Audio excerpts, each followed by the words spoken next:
So we'll discuss that adjustments in admission of partners. A and B share profits and losses in the ratio of 2:1. So A and B are the old partners.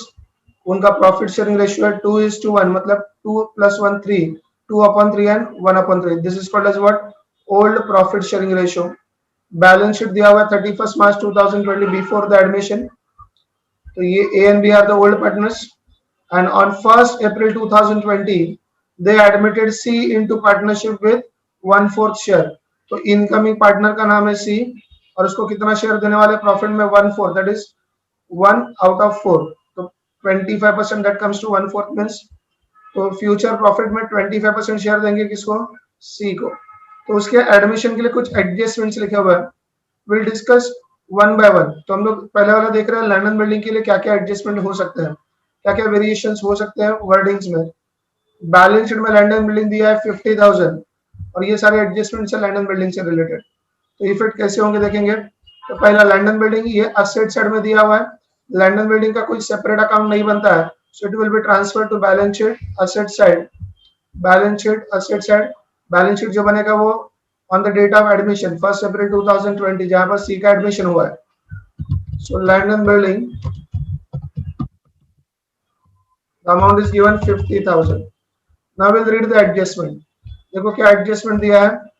Land and building to be appreciated by 20%. Appreciate करना मतलब बढ़ाना है, 20% से बढ़ाना है.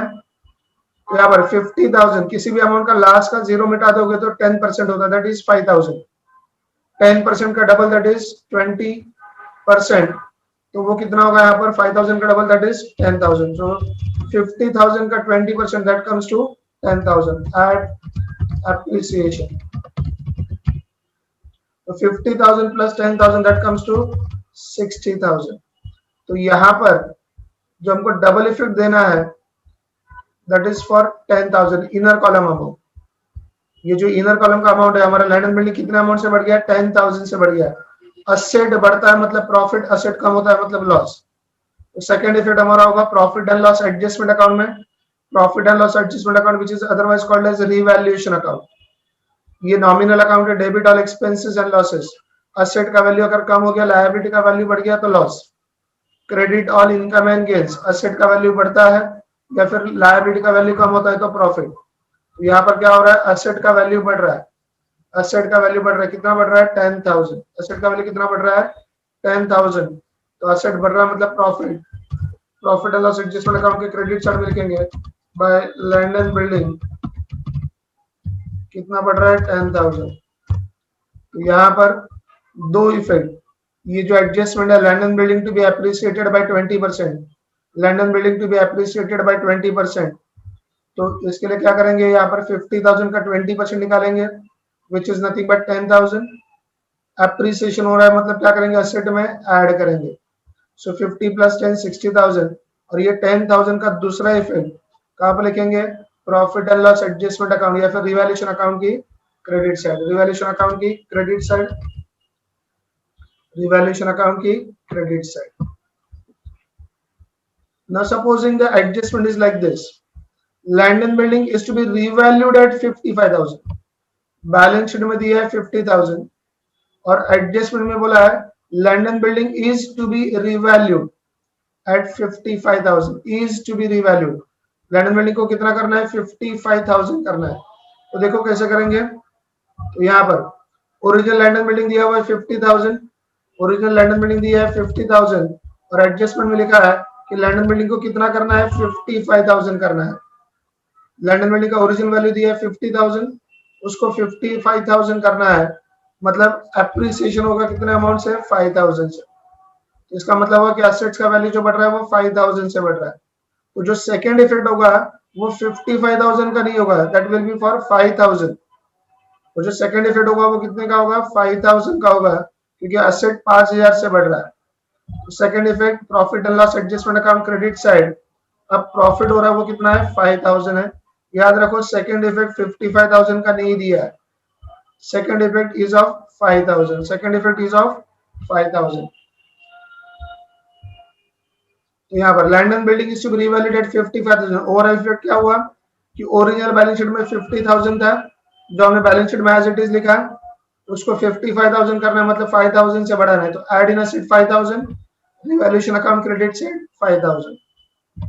Now supposing the adjustment is like this, land and building is to be appreciated by 15,000. देखो यहाँ पर एप्रिसिएशन का परसेंटेज दिया था, यहाँ पर रिवैल्यूड अमाउंट दिया था, अब यहाँ पर एप्रिसिएशन का अमाउंट लिख रहे हैं. लैंड एंड बिल्डिंग का एप्रिसिएशन करना है, is to be appreciated by 15,000, 15,000 से बढ़ाना है. तो कैसे होगा, ओरिजिनल बैलेंस शीट में जो दिया है लैंड एंड बिल्डिंग 50,000, एप्रिसिएशन करने के लिए बोला है 15,000 से, हमारा न्यू बैलेंस जो होगा वो कितना होगा 65,000. मतलब ओरिजिनल लैंड एंड बिल्डिंग 50,000 जो क्वेश्चन में दिया है, एप्रिसिएशन करना है 15,000 से, 15,000 से बढ़ाना है, तो न्यू वैल्यू होगा 65,000, न्यू वैल्यू होगा 65,000, और यहाँ पर प्रॉफिट होगा 15,000, प्रॉफिट होगा 15,000, प्रॉफिट होगा 15,000. फिर से एक बार adjustment, land and building to be appreciated by 15,000, land and building to be appreciated by 15,000, 15,000 से वैल्यू बढ़ाना है, तो ओरिजिनल लैंड एंड बिल्डिंग का वैल्यू लिखा है बैलेंस शीट में, ऐड एप्रिसिएशन 15,000 से बढ़ाएंगे, ये कितना हो जाएगा 65,000, कितना हो जाएगा 65,000. तो दूसरा इफेक्ट कितने का होगा, 15,000 बढ़ रहा है, तो 15,000 इज द प्रॉफिट. तो हमने देखा तीनों एडजस्टमेंट में, ये तीनों एडजस्टमेंट में हमने जो दूसरा इफेक्ट लिखा वो किसका था, इनर कॉलम का था, इनर कॉलम के अमाउंट का सेकंड इफेक्ट था, ना कि आउटर कॉलम का. ना थोड़ा सा डिफिकल्ट एडजस्टमेंट इसमें, land and building is under valued by 20% which needs to be adjusted at proper value. अब इस एडजस्टमेंट को पहले ध्यान से समझेंगे कि अमाउंट कितना आएगा, कैसे आएगा. हमारे ओरिजिनल बैलेंस शीट में दिया है लैंड एंड बिल्डिंग 50,000, और एडजस्टमेंट में देखो अभी क्या बोल रहा है, land and building is under valued by 20%, is under valued मतलब ऑलरेडी अंडर वैल्यूड हो चुकी है, कितने परसेंट से, 20% से. 20% मतलब 100 रुपए में से 20 रुपए कम हो चुका है. Land and building is under valued by 20%, is to be under valued नहीं लिखा है, is to be appreciated, is to be revalued, to be appreciated ऐसा नहीं लिखा है, is under valued, it's a past tense. ये ऑलरेडी अंडर वैल्यूड हो चुका है 20% से, 20% से कम दिख रहा है, which needs to be adjusted at their proper value. इसका मतलब ये नहीं कि आप लैंड एंड बिल्डिंग पर 20% ऐड कर दोगे, ये ऑलरेडी 20% से कम दिख रहा है, मतलब ये 80% दिख रहा है.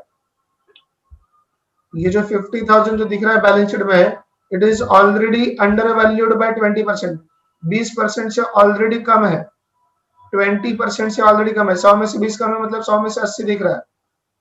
तो इसको सॉल्व कैसे करेंगे, देखो, तो calculation of original value of land and building, अगर ओरिजिनल वैल्यू इसका 100 है तो 20% से अंडर वैल्यूड हुआ है, 20% कम दिख रहा है, तो 100 का 20% मतलब 20 रुपए कम दिख रहा है, मतलब वैल्यूड एट 80,000. मतलब ओरिजिनल लैंड एंड बिल्डिंग अगर 100 रुपए की है तो वो बैलेंस शीट में 80 रुपए की दिख रही है. ये कहाँ से है 100 रुपए और 80 रुपए? जब वो हम लोग बोलते हैं 20%, इसका मतलब 20/100, 100 रुपए में से 20 रुपया कम हो चुका है. Land and building is under valued by 20%, land and building जो है वो 20% से कम दिख रहा है, मतलब क्या हो रहा है कि ओरिजिनल वैल्यू अगर 100 रुपए है तो 20% कम दिख रहा है, मतलब 80 रुपए दिख रहा है. तो इसका मतलब हुआ कि बैलेंस शीट में अगर लैंड एंड बिल्डिंग 80 रुपए का दिख रहा है तो उसका ओरिजिनल वैल्यू 100 है, लेकिन बैलेंस शीट में तो लैंड एंड बिल्डिंग कितने का दिख रहा है, क्वेश्चन में बैलेंस शीट में लैंड एंड बिल्डिंग कितना का दिख रहा है 50,000, तो वो ओरिजिनल कितने का होना चाहिए. यहाँ पर जो ओरिजिनल वैल्यू 100 रुपीज है वो अंडर वैल्यूड हुआ है 20% से, मतलब 80 दिख रहा है. तो हम लोग ऐसा बोल सकते हैं जो वैल्यू 80 दिख रहा है वो ओरिजिनली 100 है, तो जो बैलेंस शीट में 50,000 दिख रहा है लैंड एंड बिल्डिंग वो ओरिजिनल कितने का होगा. सो बाय क्रॉस मल्टीप्लिकेशन 50,000 को मल्टीप्लाई करेंगे 100 से, 50,000 को मल्टीप्लाई करेंगे 100 से, डिवाइड करेंगे 80 से, 50,000 को मल्टीप्लाई करेंगे 100 से, डिवाइड करेंगे 80 से. नाउ यहाँ पर 20 से डिवाइड करते तो 24 जा 80, 25 जा 100, 24 जा 80, 25 जा 100, तो 5 से मल्टीप्लाई करेंगे 50,000 को 2,50,000, उसको डिवाइड किससे करेंगे 4 से, सो 2,50,000 divide by 4, the answer is 62,500. मतलब बैलेंस शीट में जो 50,000 का लैंड एंड बिल्डिंग दिख रहा है वो एक्चुअल में 62,500 का है। बैलेंस शीट में जो 50,000 का लैंड एंड बिल्डिंग दिख रहा है वो एक्चुअल में कितने का है? 62,500 का है। Land and building is under valued by 20%। Land and building 20% से कम दिख रहा है, which needs to be adjusted at proper value. जिसको प्रॉपर वैल्यू में वैल्यू करना है, मतलब जो 50,000 दिख रहा है उसको ओरिजिनल वैल्यू पर लाना है। मतलब कितना करना है? 62,500। मतलब लैंड एंड बिल्डिंग को कितना करना है? 62,500। इसका मतलब एप्रिसिएशन कितना हो जाएगा? 12,500। एप्रिसिएशन कितना होगा? 12,500। लैंड एंड बिल्डिंग का वैल्यू बढ़ रहा है, लैंड एंड बिल्डिंग का वैल्यू बढ़ रहा है। ये प्रॉफिट है, ये कहां पर जाएगा? Profit and loss adjustment account के क्रेडिट साइड में 12,500। 12,500। Continuing with the same balance sheet, A and B old partners, same ratio, same balance sheet. C is admitted on 1st April. Now the adjustments related to the plant and machinery. पहला लिखा है plant and machinery to be depreciated by 10%। यहाँ पर plant and machinery का value दिया है 20,000। Plant and machinery का हम लोग कोई अकाउंट नहीं बनाएंगे, मतलब ये बैलेंस शीट में ट्रांसफर होगा असेट साइड में।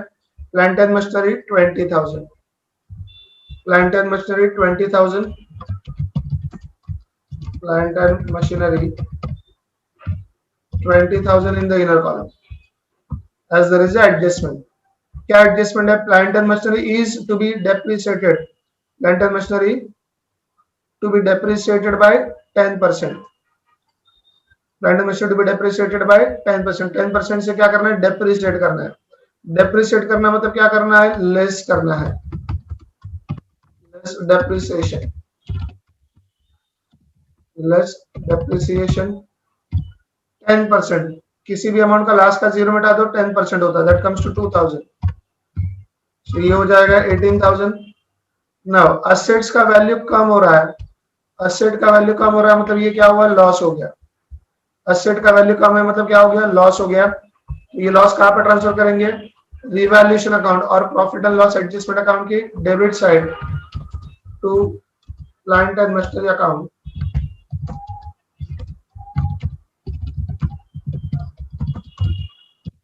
प्लांट एंड मशीनरी अकाउंट कितने का लॉस हो रहा है? 2,000।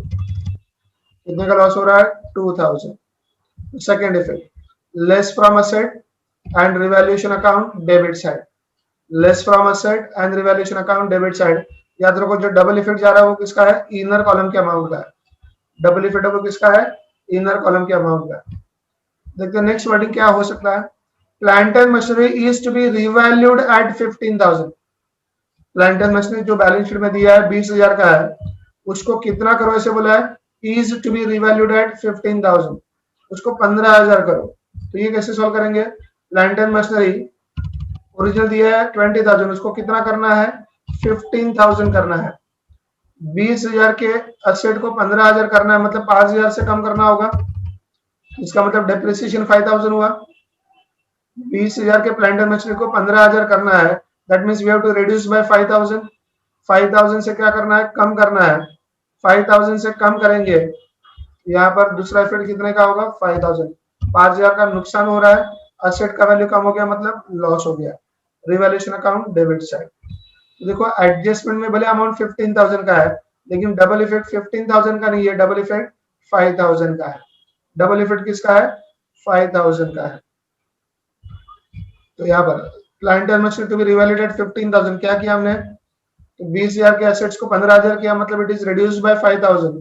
तो जो डबल इफेक्ट है वो 5,000 का है, less from assets and revaluation account debit side. Plant and machinery is to be depreciated by 5,000। अगर ऐसा लिखा है, मैं थोड़ा अमाउंट यहाँ पर चेंज कर देता हूँ। Plant and machinery is to be depreciated by 4,000, अगर ऐसा लिखा है तो क्या करेंगे? तो डेप्रिसिएटेड बाय 4,000, तो ऑटो कॉलम में कितना आएगा? 16,000। Auto column 16,000। डेप्रिसिएशन करने के लिए बोला है 4,000 से, तो 20,000 के एसेट का 4,000 से डेप्रिसिएशन करेंगे तो 16,000 होगा। सेकेंड इफेक्ट होगा वो इनर कॉलम के अमाउंट का होगा। तो यहाँ पर लॉस हो रहा है, एसेट का वैल्यू कम हो रहा है, it's a loss. Debit all expenses and losses, revaluation account की डेबिट साइड, रिवैल्यूएशन अकाउंट की डेबिट साइड। ये तीनों में फर्क क्या था, पहले में परसेंटेज लिखा था डेप्रिसिएशन का और तीसरे में डेप्रिसिएशन का अमाउंट लिखा था, दैट इज ओनली डिफरेंस। पहले में डेप्रिसिएशन का परसेंटेज लिखा है, तीसरे में डेप्रिसिएशन का अमाउंट लिखा है, और यहाँ पर दूसरे में सेकंड वाले में क्या लिखा था, रिवैल्यूएशन अमाउंट लिखा था। याद रखो आपको रिवैल्यूएशन अमाउंट का सेकंड इफेक्ट नहीं लिखना है, आपको डिफरेंस का सेकंड इफेक्ट लिखना है। And now the adjustment, plant and machinery is overvalued by 25%, which needs to be adjusted at proper value, which needs to be adjusted at proper value। तो यहाँ पर हमारे ओरिजिनल बैलेंस शीट में plant and machinery है 20,000 का, original balance sheet में plant and machinery है 20,000 का। एडजस्टमेंट देखते हैं क्या लिखा है, plant and machinery is overvalued, already ज्यादा वैल्यू हो चुका, कितना परसेंट से, 25% से। मतलब 100 रुपए की चीज 25 रुपए से ज्यादा दिख रही है, मतलब 125 दिख रही है। जो चीज ओरिजिनल 100 रुपए की होनी चाहिए वो 25% ज्यादा दिख रही है, 25% ज्यादा दिख रही है। 100 का 25% मतलब 25, तो 100 रुपए की चीज 25 रुपए से ज्यादा दिख रही है, मतलब 125 दिख रही है, जिसको हमको क्या करना है, which needs to be properly adjusted. तो यहाँ पर कैसे होगा, ये जो ओरिजिनल वैल्यू 100 रुपए का है वो 25% से ज्यादा दिख रहा है, मतलब 125 दिख रहा है। मतलब ओरिजिनल प्लांट एंड मशीनरी अगर 100 रुपए की है तो वो बुक्स में 25% ज्यादा दिख रहा है, मतलब 125 दिख रहा है। तो हम लोग ऐसे बोल सकते हैं, जो प्लांट एंड मशीनरी 125 का दिख रहा है वह हकीकत में 100 रुपए की है। प्लांट एंड मशीनरी जो 125 दिख रही है वो हकीकत में कितने की है, 100 रुपए की है। तो आपके बैलेंस शीट में जो प्लांट एंड मशीनरी दिख रहा है वो 20,000 का है, तो वो ओरिजिनली कितने का है। सो बाय क्रॉस मल्टीप्लिकेशन 20,000 को मल्टीप्लाई करेंगे 100 से, डिवाइड करेंगे 125 से, फिर डिवाइड करोगे 25 से, 25 5 is 125, 25 4 is 100, so 20,000 multiplied by 4 80,000 and 5 80,000 divided by 5 that is 16,000। मतलब ओरिजिनल वैल्यू उसका 16,000 होना चाहिए, ओरिजिनल वैल्यू उसका कितना होना चाहिए, 16,000। जो plant and machinery balance sheet में 20,000 का दिख रहा है वो हकीकत में ओरिजिनली 16,000 का है, वो हकीकत में ओरिजिनल कितने का है, 16,000 का है। So which we need to properly adjust, 20,000 को 16,000 करना है, मतलब 4,000 का क्या करना होगा, डेप्रिसिएशन करना है। 4,000 का क्या करना है, डेप्रिसिएशन करना है। उसका दूसरा इफेक्ट, एसेट का वैल्यू कम हो रहा है 4,000 से, मतलब 4,000 का लॉस हो गया है। Profit and loss adjustment account debit side, profit and loss adjustment account debit side. फिर से एक बार क्या लिखा है, plant and machinery is over valued bye 25%, over valued ज्यादा हो गया वैल्यू, ऑलरेडी ज्यादा हो चुका वैल्यू, कितने से, 25% से। मतलब 100 रुपए पर 25 रुपए ज्यादा दिख रहा है, तो 100 रुपए पर 25 रुपए ज्यादा दिख रहा है, मतलब 100 रुपए की चीज 125 दिख रही है, मतलब ओरिजिनल 100 रुपए की है लेकिन दिख रही है 125 की। हम लोग ऐसे बोल सकते हैं, जो मशीनरी 125 की दिख रही है वो ओरिजिनली 100 रुपए की है। तो बैलेंस शीट में तो मशीनरी 20,000 का दिख रहा है, तो वो हकीकत में कितने का है, ओरिजिनली कितने का है। तो original value of plant and machinery हम लोग ये कैलकुलेशन करेंगे तो 20,000 multiplied by 100 divide by 125, originally वो 16,000 का है। मतलब 20,000 के मशीन को 16,000 करना है, 20,000 के मशीन को 16,000 करना है, तो 4,000 का क्या होगा, डेप्रिसिएशन होगा, less from assets and revaluation account debit side, revaluation account debit side. Now we'll discuss the adjustment related to the debtors. In the original balance sheet before admission, supposing the debtors are given, debtors they have 50,000 और adjustment में लिखा है provision for doubtful debts, that is RDD, is to be created at 5% on debtors। debtors का balance दिया balance sheet में 50,000 और बोला RDD का प्रोविजन करो कितना परसेंट, 5%। इसको कैसे करेंगे, बैलेंस शीट के असेट साइड में, बैलेंस शीट के असेट साइड में लिखेंगे debtors 50,000 less RDD at the rate of 5%। तो 5% कितना होगा, 2,500। तो आउटर कॉलम 47,500, 5% आता है 2,500, तो आउटर कॉलम 47,500। अब इसको कंपेयर कैसे करना है, देखो हमारे ओरिजिनल बैलेंस शीट में डेटर्स 50,000 था, अब ये डेटर्स 50,000 है लेकिन आरडीडी की वजह से 47,500 हो गया। मतलब डेटर्स का बैलेंस, असेट्स का बैलेंस क्या हो रहा है, कम हो रहा है। असेट्स का बैलेंस क्या हो रहा है, कम हो रहा है। असेट का बैलेंस कम हो रहा है मतलब लॉस हो गया। लॉस हो गया मतलब दूसरा इफेक्ट रिवैल्यूएशन अकाउंट के डेबिट साइड। और यहाँ पर डेटर्स का नाम लिखने के बजाय क्या लिखना होगा आपको, RDD. RDD is a separate account जिसका बैलेंस डेटर्स में से माइनस होता है। It's a provision, provision against the expected loss, provision against the expected loss. तो अमाउंट कितना है, 2500। अमाउंट कितना है, 2500। तो क्या इफेक्ट होगा, असेट में से लेस करेंगे, असेट में से लेस करेंगे, असेट में से लेस करेंगे। और दूसरा इफेक्ट जो लॉस हो रहा है वो कहां पर होगा, रिवैल्यूएशन अकाउंट डेबिट साइड। ये था आपका फर्स्ट टाइप, सिर्फ बैलेंस शीट में डेटर्स दिया है और ये एडजस्टमेंट होगा। Now supposing in the original balance sheet before admission debtors ऐसे दिया हुआ है, debtors 50,000 less RDD 1000, outer column 49,000। ये आपके ओरिजिनल बैलेंस शीट में दिया है। और अभी एडजस्टमेंट है, provision for doubtful debts, RDD is to be created at 5% on debtors. RDD is to be created at 5% on debtors. तो ये किसको कैसे करेंगे, तो सबसे पहले तो हमको ओरिजिनल लिखना है, डेटर्स बैलेंस शीट में दिया था 50,000। फिर एडजस्टमेंट में लिखा है RDD is to be created at 5% on debtors. तो 5% आरडीडी क्रिएट करेंगे, 50,000 का 5% that is 2,500। Outer column 47,500, outer column 47,500। अभी हमको क्या करना है, कंपेयर करना है, कंपेयर करना है। तो पहले डेटर्स का अमाउंट, यहाँ पर नेट अमाउंट कितना था, 49,000 था। अब 49,000 की जगह पर 47,500 हो रहा है। पहले डेटर्स का अमाउंट कितना था, आउटर कॉलम में 49,000, अब कितना हो रहा है 47,500। मतलब बैलेंस कम हो रहा है, मतलब बैलेंस कम हो रहा है, बैलेंस कम हो रहा है मतलब लॉस। तो हमको profit and loss adjustment account के डेबिट साइड में लिखना है, लेकिन कितना लिखना है, तो ये 2,500 नहीं लिखना है, क्योंकि 2,500 का लॉस नहीं हो रहा है, 2,500 का लॉस नहीं हो रहा है। 49,000 माइनस 47,500, तो जो लॉस हो रहा है वो कितने का हो रहा है, 1,500। लॉस हो रहा है वो कितने का हो रहा है, 1,500, क्योंकि पहले से 1,000 रुपए का लॉस तो पहले से था। अब हमारा एक्सपेक्टेड लॉस 2,500 हुआ, तो लॉस 1,500 से बढ़ गया। तो अभी लॉस जो है वो कितने का हुआ, 1,500। ये 1,500 का अमाउंट आप कहां से लिखोगे, ये 49,000 माइनस 47,500, 49,000 माइनस 47,500। अब समझो एडजस्टमेंट ऐसा है, provision for doubtful debts RDD is to be created at 1% on debtors.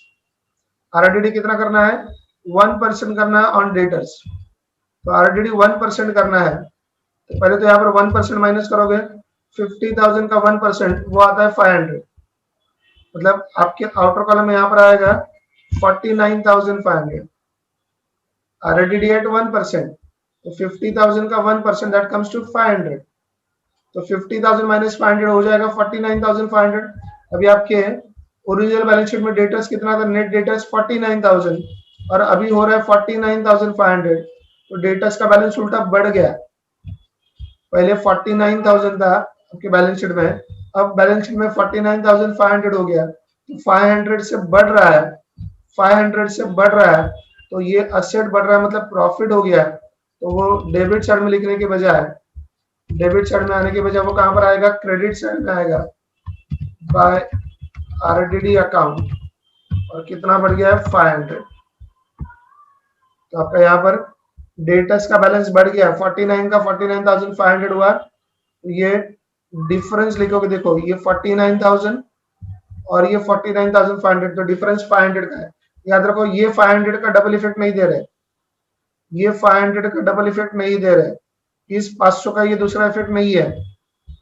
ये जो 500 रुपया है वो डिफरेंस किसका है, तो ओरिजिनल बैलेंस शीट में 49,000 था और अब उसका कितना हो रहा है 49,500।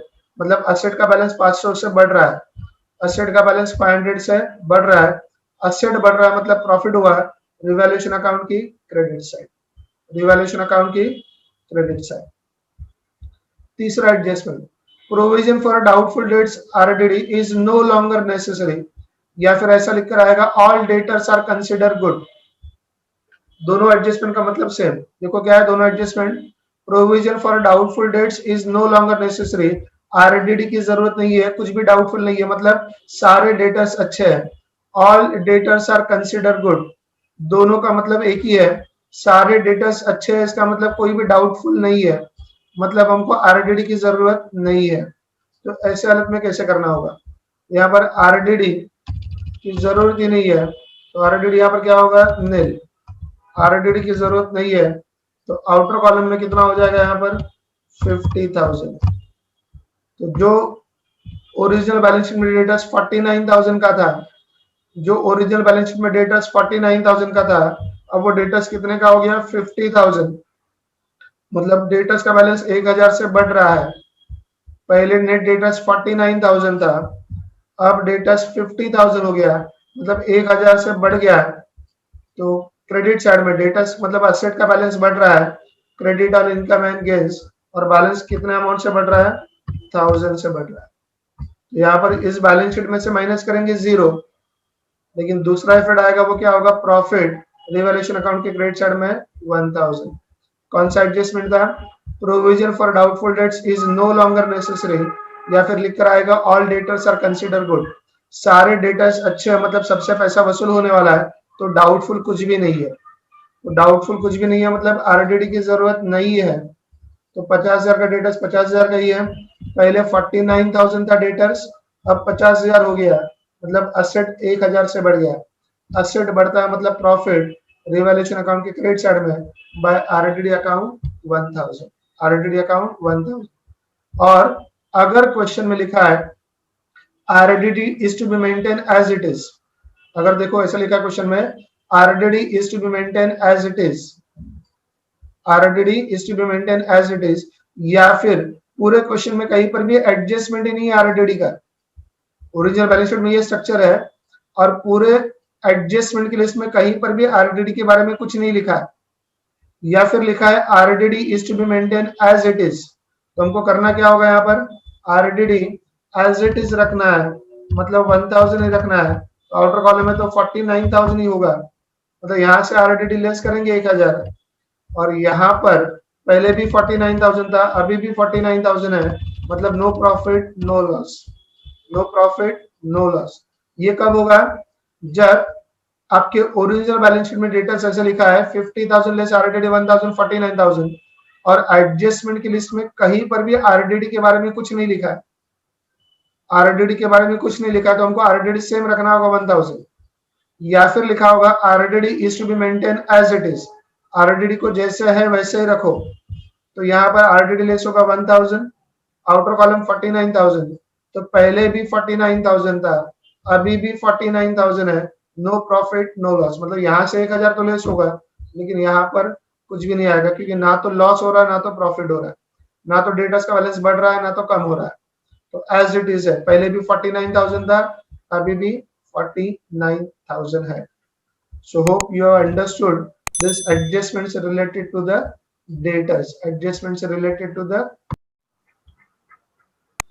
suppose debtors are given as follows, balance sheet में दिया है आपके पास, बिफोर एडमिशन डेटर्स 50,000 का है, less reserve for doubtful dates, provision for doubtful dates 1000 rupees 1000 rupees, so outer column 49,000, ये समझो डेटर्स दिया हुआ है क्वेश्चन में।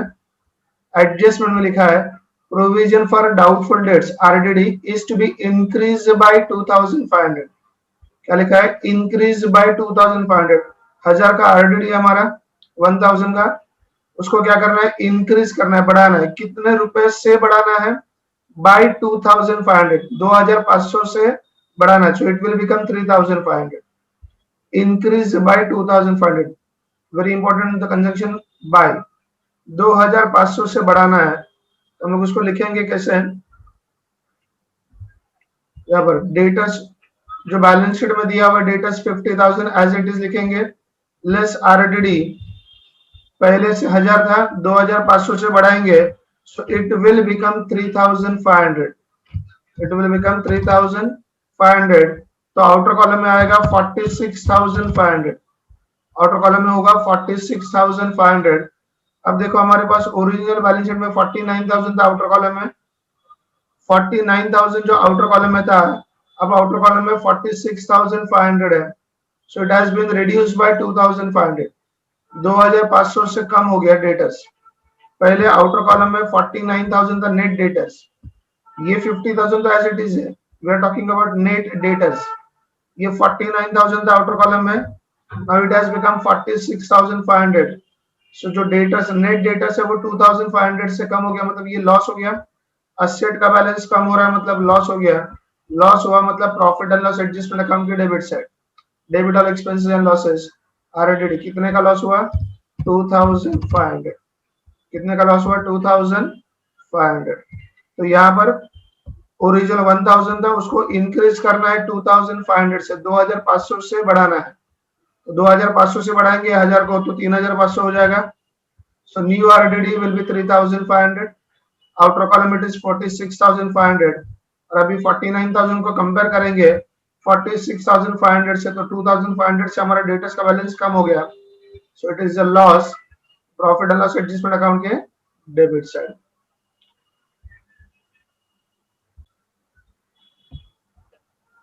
Now the adjustment is second adjustment, same position, original balance with the our data is 50,000 less RDD 1,000, outer column 49,000. Now the adjustment is provision for doubtful debts, that is RDD is to be increased up to rupees 2,500, 2,500 तक बढ़ाना है, up to, this conjunction is important, we have to increase RDD up to 2,500, 2,500 तक बढ़ाना है, मतलब हमारा new RDD है वो 2,500 हो जाएगा, न्यू आरडीडी विल बिकम 2,500। उसको लिखेंगे कैसे? So first of all debtor 50,000 as it is, RDD कहां तक बढ़ाना है? 2,500। तो आउटर कॉलम में होगा 47,500, आउटर कॉलम में होगा 47,500। तो पहले आउटर कॉलम में था 49,000, देखो इस 50,000 में कोई चेंज नहीं हो रहा। आउटर कॉलम में नेट डेटा जो 49,000 था, now it has become 47,500, now it has become 47,500, so it has been decreased by 1,500, 1500 से कम हो गया, 1500 से कम हो गया, ये 1500 का लॉस हो गया, डेटर्स मतलब असेट का बैलेंस कम हो रहा है, so it is a loss. तो लॉस है तो कहां पर लिखेंगे? Revaluation account, profit and loss adjustment account debit side, और कितने का लॉस है? 1,500। कितने का लॉस है? 1,500 due to change in the RDD amount. पहले हमारा आरडीडी मतलब एक्सपेक्टेड लॉस 1000 था, अब एक्सपेक्टेड लॉस 2,500 है, मतलब हमारा लॉस जो 1,500 से बढ़ गया, there is a further loss of 1,500, debit all expenses and losses. करना क्या है? जब लिखा है RDD to be increase up to 2,500, up to, तो हमारा न्यू आरडीडी जो होगा वो 2,500 होगा, जिसको डेटर्स में से लेस करेंगे, और नेट डेटर्स का जो डिफरेंस है ये 49,000 लेस 47,500, 1,500 का डिफरेंस है। डेटर्स का बैलेंस कम हो रहा है मतलब असेट का बैलेंस कम हो रहा है, असेट का बैलेंस कम हो रहा है मतलब लॉस, लॉस है तो कहां पे लिखेंगे? रिवैल्यूएशन अकाउंट के डेबिट साइड में, और कितने का लॉस है? 1,500। Hope you have understood this. Now again debtors, original position is debtors in the inner column 50,000 less RDD 1,000, outer column 49,000, outer column 49,000, and the adjustment is provision for doubtful debts, that is RDD is to be increased by 500, 500 से बढ़ा दो, 500 से बढ़ा दो, increase by 500, it is like first adjustment only, increase by 500, तो 1000 है, 500 से बढ़ाना है, so new RDD will be 1,500, new RDD will be 1,500, outer column it is 48,500। तो एडजस्टमेंट में लिखा है is to be increase by 500, 500 रुपए से बढ़ाना है, तो 1000 को 500 रुपए से बढ़ाएंगे तो 1,500 होगा, 1,500 will be our new RDD, debtors 50,000 less 1,500, so outer column 48,500। अब जो हमारा डेटस का बैलेंस देखो, आउटर कॉलम में पहले 49,000 था net debtors, now it has become 48,500, so debtors that is assets balance is reduced, decrease by 500, हमारा लॉस जो है वो कितने का है? 500 का है। लॉस है मतलब revaluation account debit side to RDD account 500, so ultimately 500 रुपए से आरडीडी बढ़ाने मतलब 500 रुपए का लॉस होने वाला है, तो एक तो आरडीडी में 500 ऐड करेंगे और दूसरा 500 जो लॉस हो रहा है रिवैल्यूएशन अकाउंट की डेबिट साइड, रिवैल्यूएशन अकाउंट की डेबिट साइड। तो 1000 है, 500 से बढ़ा रहे तो हमारा न्यू आरडीडी हो गया 1500 जो डेटस में से लेस किया, और एक्सपेक्टेड लॉस 500 से बढ़ रहा है, तो लॉस बढ़ गया रिवैल्यूएशन अकाउंट की डेबिट साइड में to RDD account 500। Hope you understood this. Supposing in the original balance sheet before admission, furniture दिया हुआ है 50,000, बिल्स रिसीवेबल दिया हुआ है 20,000। फर्नीचर दिया हुआ है 50,000, पहले फर्नीचर से रिलेटेड एडजस्टमेंट देखते हैं। पहला adjustment, half of the furniture is sold at ₹30,000। Half of the furniture is sold at ₹30,000। आधा फर्नीचर 30,000 में बेच दिया, आधा फर्नीचर 30,000 में बेच दिया। First of all decide what is the amount of half. पूरा फर्नीचर 50,000 का, तो आधा कितना हुआ 25,000 हुआ। हाफ ऑफ 50,000 इज 25,000, तो 25,000 का फर्नीचर 30,000 में बेच रहे हैं, मतलब 5,000 का प्रॉफिट हुआ। 50,000 का हाफ दैट इज 25,000। 25,000 का फर्नीचर हम लोग 30,000 में बेच रहे हैं, मतलब 5,000 क्या हुआ प्रॉफिट हुआ। तो पहले उस 5,000 की बात करेंगे। तो यहाँ पर पहले फर्नीचर दिया हुआ है 50,000, बैलेंस शीट में लिखेंगे फर्नीचर 50,000। अब उसमें 5,000 ऐड हो रहा है, सो ऐड एप्रिसिएशन कितना ऐड हुआ है 5,000। कितना ऐड हुआ है 5,000। तो ये 5,000 का दूसरा इफेक्ट, 5,000 का दूसरा इफेक्ट जाएगा हमारा असेट का वैल्यू बढ़ रहा है, profit and loss adjustment account की क्रेडिट साइड में bye furniture account. Bye furniture account कितने का प्रॉफिट हुआ 5,000। कितने का प्रॉफिट हुआ 5,000। क्या लिखा है, half of the furniture is sold. आधा फर्नीचर बेचा 30,000 में, लेकिन आधा फर्नीचर तो 25,000 का ही है, मतलब आधा बेचने के बाद हमारे पास 25,000 का बाकी रहना चाहिए। आधा फर्नीचर बेचने के बाद क्या बचना चाहिए, आधा बचना चाहिए वहां पर, राइट। यहाँ पर furniture is sold for 30,000 less sold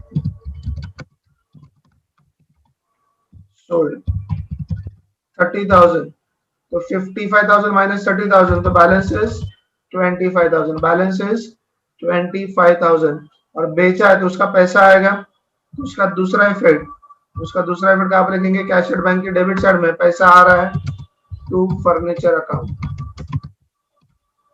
to furniture account 30,000। एक बार फिर से, half of the furniture is sold for 30,000। आधा फर्नीचर 30,000 में बेचा।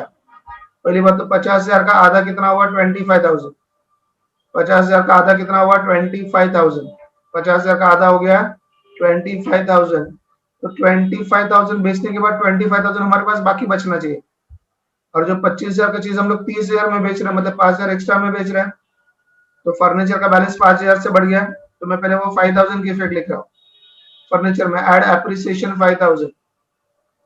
एक हो गया असेट में ऐड कर दिया, दूसरा असेट का वैल्यू बढ़ रहा है, तो profit and loss adjustment account की क्रेडिट साइड 5,000।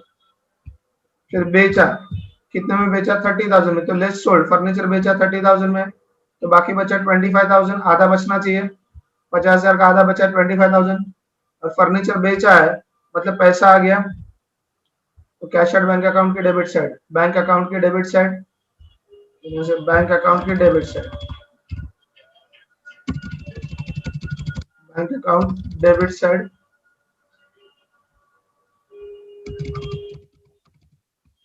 तो पैसा आ रहा है, डेबिट व्हाट कम्स इन, पैसा आ रहा है bank account debit side, furniture जा रहा है, क्रेडिट व्हाट गोज आउट, तो फर्नीचर में से लेस किया, फर्नीचर में से लेस किया, और बैंक अकाउंट डेबिट साइड पैसा आ गया, राइट। बैंक में पैसा जमा हो गया, तो debit the receiver, you can assume also. तो ये रहा टोटल इफेक्ट। क्या क्या इफेक्ट हुआ देखो, half of the furniture is sold at 30,000। 50,000 का हाफ 25,000, 25,000 को 30,000 में बेच रहा, मतलब 5,000 का प्रॉफिट हुआ। तो असेट में पहले ऐड किया, ऐड एप्रिसिएशन 5,000, दूसरा effect revaluation account credit side. फिर जो बेचा है उसका effect less from asset, and cash in bank account debit side, cash in bank account debit side. Continuing with the same position, furniture original balance sheet में दिया हुआ है 50,000. Now the adjustment, half of the furniture, आधा furniture, half कितना हो गया 25,000, is taken over bye partner A. Partner business का जो पार्टनर है ए, वो लेकर गया, कितने में लेकर गया 24,000. See how to solve the adjustment. 50,000 का फर्नीचर है, आधा फर्नीचर लेकर जा रहा है, हाफ. तो 50,000 का हाफ कितना हुआ 25,000, but it is taken over bye partner at a price less than the book value. 24,000 लेके जा रहा है, तो 25,000 की चीज 24,000 में लेके जा रहा है. बिजनेस के लिए 1,000 का लॉस हो गया. अच्छा, आधा फर्नीचर लेकर जाने के बाद बिजनेस में आधा फर्नीचर बचना चाहिए, मतलब 25,000 बचना चाहिए. तो सबसे पहले 25,000 का फर्नीचर 24,000 में लेके जा रहा है, 1,000 का लॉस हुआ. पहले 1,000 का ये लॉस रिकॉर्ड करेंगे, तो फर्नीचर में से लेस करेंगे, लेस डेप्रिसिएशन. कितने का डेप्रिसिएशन है 1,000, मतलब 49,000. असेट का वैल्यू कम हो गया, असेट का वैल्यू कम हो गया, ये क्या हुआ लॉस. तो profit and loss adjustment account के डेबिट साइड में जाएगा टू फर्नीचर. कितने का लॉस हुआ 1,000, लॉस हो गया 1,000 का. और अभी एडजस्टमेंट में लिखा taken over, is taken over bye partner A for 24,000. Partner लेकर गया, मतलब बिजनेस में से एसेट चला गया, less taken over by A, कितने में लेकर जा रहा है 24,000. तो आउटर कॉलम में जो फर्नीचर आधा बचना चाहिए, आधा बचना चाहिए फर्नीचर, वो है 25,000, हाफ. 24,000 का फर्नीचर लेकर गया पार्टनर, तो बिजनेस में से फर्नीचर चला गया. क्रेडिट व्हाट गोज आउट, किसको मिला पार्टनर्स को, डेबिट द रिसीवर. तो पार्टनर्स कैपिटल अकाउंट के डेबिट साइड में, पार्टनर्स कैपिटल अकाउंट के डेबिट साइड में टू फर्नीचर ए 24,000, ए 24,000. एक बार फिर से देखते हैं adjustments. Half of the furniture, तो 50,000 का हाफ कितना हुआ 25,000. तो 25,000 का furniture taken over by A for 24,000. 25,000 की चीज 24,000 में लेके जा रहा है, मतलब 1,000 का वैल्यू कम हो गया. तो पहले हमने वो लिखा, लेस डेप्रिसिएशन 1,000. असेट का वैल्यू कम हो रहा है, मतलब लॉस हो रहा है.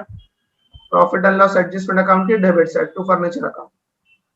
फिर 24,000 में फर्नीचर लेकर जा रहा है, credit what goes out, furniture में से लेस किया taken over by A.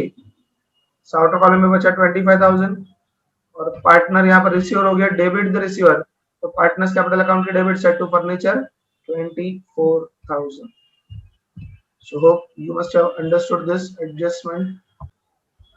Welcome to the next adjustment. Bills receivable retired at rupees 18,000. आपने बिल्स ऑफ एक्सचेंज टॉपिक में सीखा है, रिटायर्ड का मतलब होता है payment before the due date.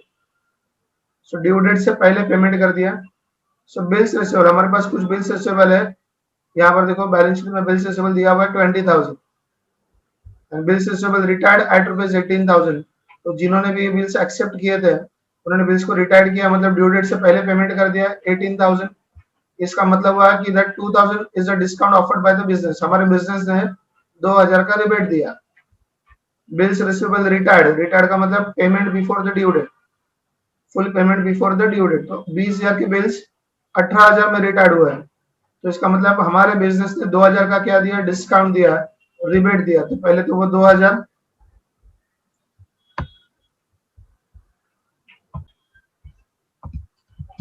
Bills receivable, original bills receivable है 20,000, लेस रिबेट, हमने डिस्काउंट दिया. कितने का डिस्काउंट दिया 2,000, बिल्स बचे 18,000 के. तो असेट का बैलेंस कम हो रहा है, असेट का बैलेंस 2,000 से कम हो रहा है, ये लॉस हो गया. लॉस हुआ मतलब रिवैल्यूएशन अकाउंट की debit side, profit and loss adjustment account की debit side to bills receivable account 2,000 का लॉस. फिर ये 18,000 है, लेस रिटायर्ड. रिटायर्ड मतलब क्या हुआ, हमको पैसा मिला होगा ये 18,000, बिल्स रिसीवेबल रिटायर्ड हुआ है, मतलब आउटर कॉलम में क्या बचेगा 0 नील. अभी बिल्स रिसीवेबल मतलब हमको पैसा आने वाला था, इसका मतलब ये 18,000 हमको पैसा आ रहा है. बिल जा रहा है, पैसा आ रहा है, बिल जा रहा है, पैसा आ रहा है, तो बैंक अकाउंट की debit side to bills receivable account, bills receivable account 18,000।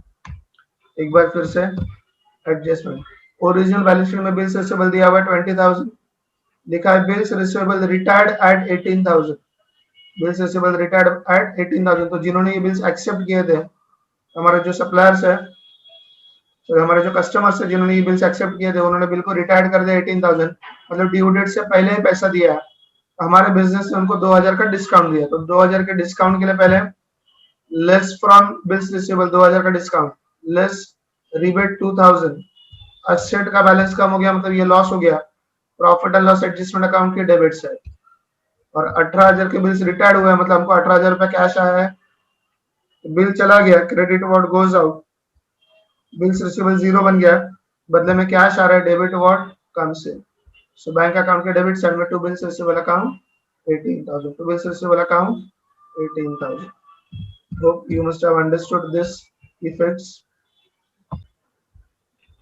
Next adjustment is, original balance sheet में दिया है बिल्स रिसीवेबल 20,000, अब क्या लिखा है, half of the bills receivable, 20,000 का half that is 10,000, half of the bills receivable are taken over by partner A, आधा bills receivable partner लेकर गया, asset taken over bye partner, asset जा रहा है, असेट अकाउंट क्रेडिट पार्टनर्स को मिल रहा है, डेबिट द रिसीवर, तो A is capital account debit to bills receivable, half of the amount, तो 20,000 का हाफ कितना हुआ 10,000, आधा लेकर गया, मतलब आधा बिजनेस में बाकी है, यहाँ पर bills receivable 20,000 less taken over by A, half लेकर गया 10,000, तो बिजनेस में अभी हाफ बिल्स रिसीवेबल बाकी है, बिजनेस में से आधा बिल्स रिसीवेबल चला गया, credit what goes out less हो गया, डेबिट में से क्रेडिट, और किसको मिला, पार्टनर्स को, debit the receiver, so to bills receivable account,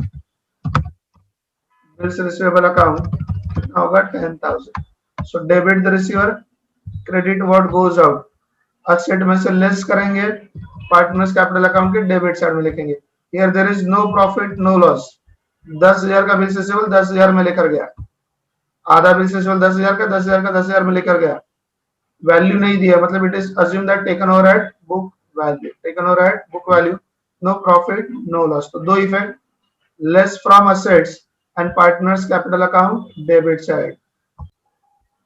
continue with the same, balance sheet में लिखा बिल्स रिसीवेबल 20,000, बैलेंस शीट में लिखा bills receivable 20,000, now half of the bills receivable, half means 10,000, are taken over by partner A at 20% discount, 20% discount में लेकर गया partner, आधा bills receivable कितने का हुआ 10,000 का, आधा बिल्स रिसीवेबल कितने का हुआ 10,000, और वो 10,000 का बिल्स रिसीवेबल कितने में लेकर गया 20% डिस्काउंट, मतलब 10,000 का 20% 2,000 डिस्काउंट, मतलब 8,000 में लेकर गया, half of the bills receivable, half of the bills receivable मतलब 10,000 taken over bye partner, partner लेकर गया, डेबिट द रिसीवर, लेकिन कितने में लेकर गया 20% डिस्काउंट, आधा जो प्राइस था 10,000 उसका 20% डिस्काउंट, मतलब 20,000 2,000 रुपया डिस्काउंट, 10,000 का बिल्स रिसीवेबल 8,000 में लेकर गया।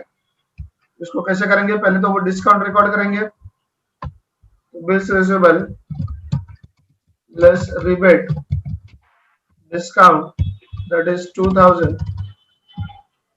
बचा 18,000, 2,000 से बैलेंस कम हो गया, 2,000 से बैलेंस कम हो गया, असेट का बैलेंस कम हो रहा है, तो ये हमारा लॉस हो गया, revaluation account debit side, profit and loss adjustment account debit side, and less from asset, now less taken over by A, कितने में लेकर गया 8,000 में, तो बचा कितना 10,000, बिजनेस में असेट जा रहा है, credit what goes out, asset में से माइनस हुआ, असेट में से माइनस हुआ, किसको मिला पार्टनर को मिला, debit the receiver, bills receivable account debit, bills receivable account credit, partners capital account debit, तो क्या क्या इफेक्ट हुए टोटल देखो, half of the bills receivable, आधा बिल्स रिसीवेबल 10,000 का टेकन ओवर बाय पार्टनर है 20% डिस्काउंट, 20% डिस्काउंट में लेकर गया, मतलब 80% में लेकर गया, तो 10,000 का 80% 8,000, तो 10,000 का बिल्स रिसीवेबल 8,000 में लेकर गया, 10,000 का बेस रिसीवेबल 8,000 में लेकर गया, मतलब 2,000 का बैलेंस कम हो गया। तो पहले 2,000 माइनस किया असेट में से, असेट का बैलेंस कम हो रहा मतलब लॉस, तो profit and loss adjustment account की डेबिट साइड, और 8,000 में टेक ओवर किया है तो लेस फ्रॉम असेट, बिजनेस में से असेट चला गया, less from assets and debit the receiver, partners capital account की डेबिट साइड। सो ओवरऑल 2,000 का जो डिस्काउंट है उसके इफेक्ट होंगे less from assets, revaluation account debit side, और 8,000 का जो इफेक्ट है टेकन ओवर बाय पार्टनर उसका इफेक्ट होगा partners capital account debit side and less from asset. Hope you have understood this effects. ये एडजस्टमेंट हमारा furniture 50,000, half of the furniture is sold at 30,000, आधा furniture हमने 30,000 में बेचा, 50,000 का आधा कितना होगा 25,000 का फर्नीचर हम लोग 30,000 में बेच रहे हैं, तो हमने 5,000 का पहले प्रॉफिट रिकॉर्ड किया, 5,000 का पहले प्रॉफिट रिकॉर्ड किया, तो उसका एंट्री क्या हो सकता है, 5,000 का पहले प्रॉफिट रिकॉर्ड करेंगे, 5,000 का प्रॉफिट रिकॉर्ड करेंगे तो एंट्री क्या होगा, furniture account debit, furniture account debit 5,000 to revaluation account, profit and loss adjustment account, revaluation account 5,000। तो इसके हमने दो इफेक्ट दिए, ऐड इन असेट, असेट में ऐड कर दिया, फर्नीचर में ऐड कर दिया 5,000, रिवैल्यूएशन अकाउंट के क्रेडिट साइड में लिखा। फिर उसके बाद लिखा था half of the furniture is sold, बेचा है 30,000 में, तो फर्नीचर बेचा मतलब फर्नीचर जा रहा है और पैसा आ रहा है, तो हमने एंट्री पास किया बैंक अकाउंट की डेबिट साइड, बैंक अकाउंट की डेबिट साइड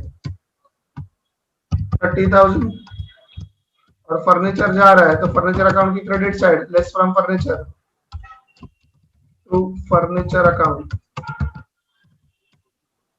30,000। तो हमारे इफेक्ट के हिसाब से हमारे ये एंट्रीज आ गए अकॉर्डिंग टू आवर इफेक्ट्स। पहला हमारा इफेक्ट था 5,000 का, add in furniture, revaluation account credit side, और दूसरे 30,000 के लिए इफेक्ट था cashier bank account debit side less from furniture. अगर मुझे कंबाइन एंट्री पास करना है, combine entry will be, combine entry देखो कैसे होगी, कंबाइन एंट्री यहाँ पर furniture account debit 5,000, furniture account credit 30,000, ये 5,000 कैंसिल होगा, यहाँ से 5,000 कैंसिल होगा, 25,000 बाकी बचेगा।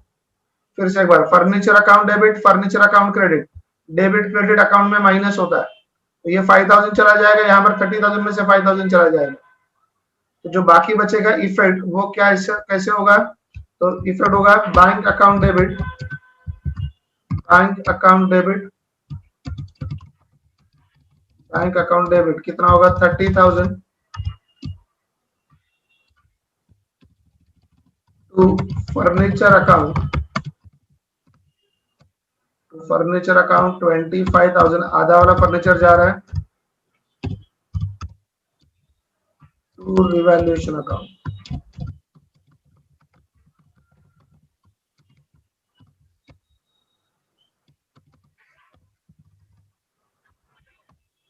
ये रहा combine entry, this is the combine entry for the above to entries.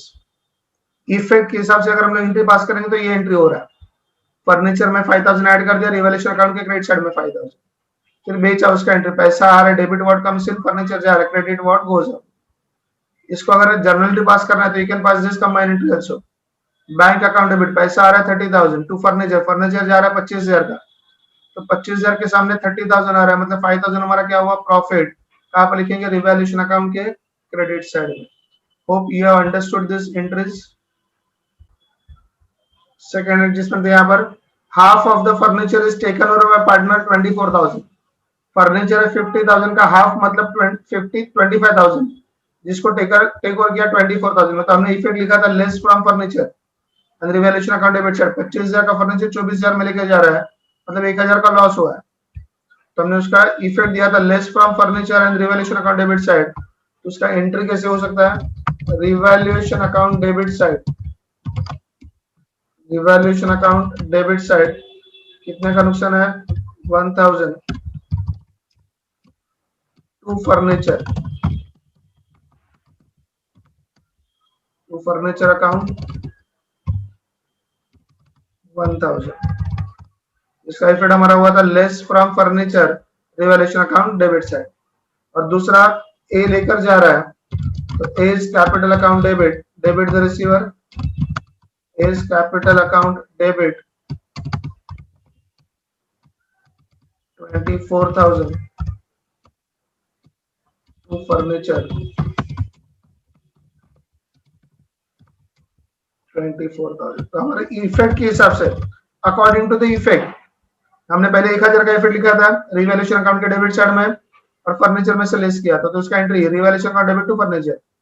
तो दूसरा टेक ओवर का एंट्री किया था लेस फ्रॉम फर्नीचर, फर्नीचर में से लेस किया था 24,000 और पार्टनर्स कैपिटल अकाउंट के डेबिट साइड में लिखा था। Now supposing if you want to pass the combine entry, combine entry क्या होगा देखो, furniture account credit 1000, furniture account credit 24,000, तो क्रेडिट क्रेडिट प्लस ये 1000 प्लस 24,000 प्लस हो जाएगा, फर्नीचर अकाउंट क्रेडिट होगा 25,000 का। तो हमारा एंट्री कैसे होगा, so entry will be A is capital account debit, A is capital account debit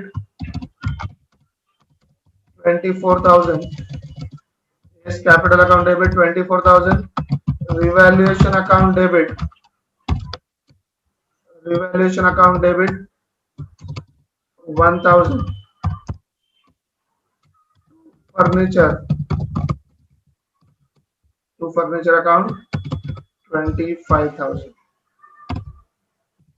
half furniture take over किया है, तो हाफ फर्नीचर कितने का है, 25,000 का है, लेकिन 25,000 का फर्नीचर कितने में लेकर गया, 24,000, तो 1,000 का क्या हुआ, लॉस हुआ, 1,000 का क्या हुआ, लॉस हुआ। तो 1,000 का लॉस रिवैल्यूएशन अकाउंट के डेबिट साइड में, फर्नीचर में से टोटल माइनस करोगे 25,000, पहले 1,000 बाद में 24,000, टोटल माइनस करेंगे 25,000, पार्टनर्स कैपिटल अकाउंट के डेबिट साइड में 24,000। Hope you must have understood.